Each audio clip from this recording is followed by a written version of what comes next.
Hello hi friends. వాతావరణం చల్లగా ఉన్నప్పుడు మనకి ఏదైనా వేడివేడిగా తినాలనిపిస్తుంది. సో అందుకే నేను మా ఇంట్లో ఈరోజు చికెన్ బిర్యానీ చేస్తున్నాము.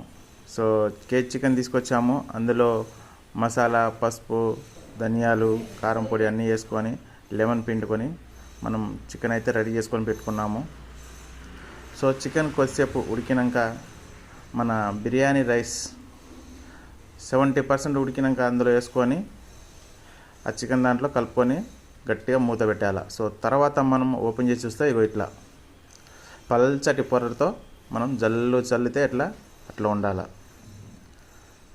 సో బిర్యానీ అయితే రెడీ అయిపోతుంది. చూడండి ఎలా ఉందో, చాలా చాలా కలర్ఫుల్ అయితే వచ్చేసింది.